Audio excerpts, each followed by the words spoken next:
अस्सलाम वालेकुम। Lecture number 3 on website front end development. Last lecture में हमने देखा था कि हम अपनी वेबसाइट के ऊपर इमेजेस को किस तरह डिस्प्ले कर सकते हैं और अपनी वेबसाइट के ऊपर किस तरह लिंक्स लगा सकते हैं।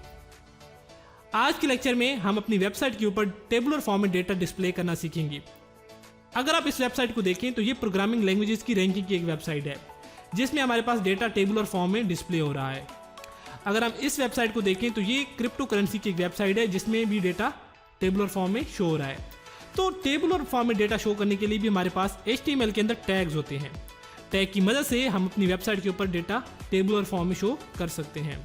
आइए चलते हैं कि किस तरह हम टैग्स की मदद से अपनी वेबसाइट के ऊपर डेटा शो कर सकते हैं। तो सबसे पहले हमारे पास टैग होगा टेबल का।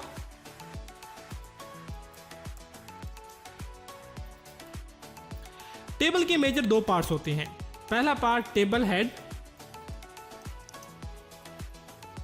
दूसरा पार्ट टेबल बॉडी।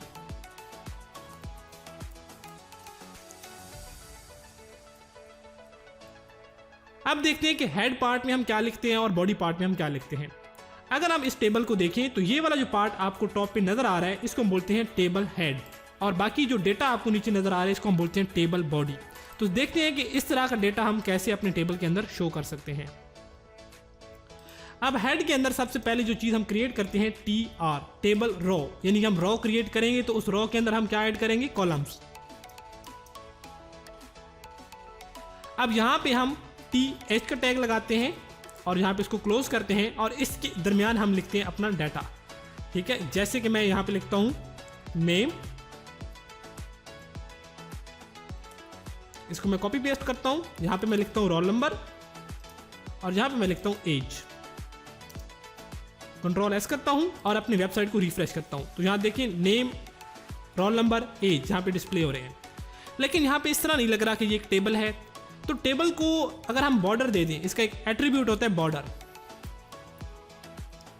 अगर हम इसका बॉर्डर एट्रीब्यूट सेट कर दें और इसको रिफ्रेश करें तो अब ये कुछ टेबुलर फॉर्म में डेटा हमें शो हो रहा है। अभी तक हमने टेबल का हेडर क्रिएट किया है। इसके बाद अब हम इसके अंदर डिफरेंट आइटम्स स्टोर करने की प्रैक्टिस करते हैं।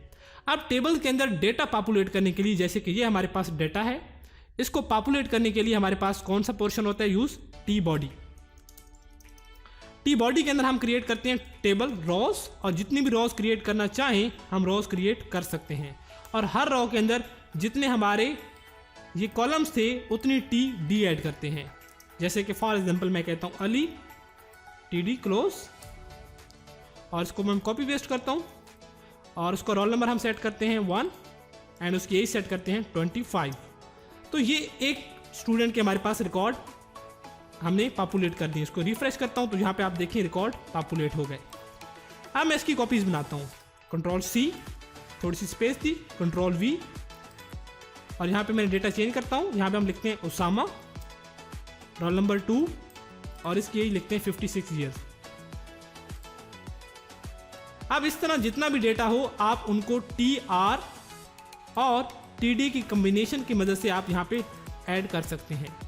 अब क्वेश्चन ये राइज होता है कि ये टेबल तो बहुत ही अट्रैक्टिव था जो हम वेबसाइट पे देख रहे थे, ये वाला और ये वाला भी, लेकिन हमारा टेबल इतना अट्रैक्टिव नहीं है, इसकी लुक्स वैसे नहीं है। बट नो प्रॉब्लम, हमने पहले भी देखा था कि हम HTML के अंदर सिर्फ स्ट्रक्चर की बात करते हैं। अभी हमें स्ट्रक्चर बनाना सीख रहे हैं कि हमने किस तरह टेबुलर फॉर्म के अंदर स्ट्रक्चर बनाना है। इसके बाद हम जब CSS पढ़ेंगे तो उसमें हम देखेंगे कि हम इस टेबल को किस तरह इन टेबल्स की तरह बना। ये थे हमारे टेबल्स के टैग्स। अगर आपको कोई भी प्रॉब्लम हो इन टेबल्स के टैग्स को समझने में तो हमारे YouTube चैनल पे कमेंट करें, हमारे चैनल को सब्सक्राइब करें और बेल आइकॉन पे क्लिक करें।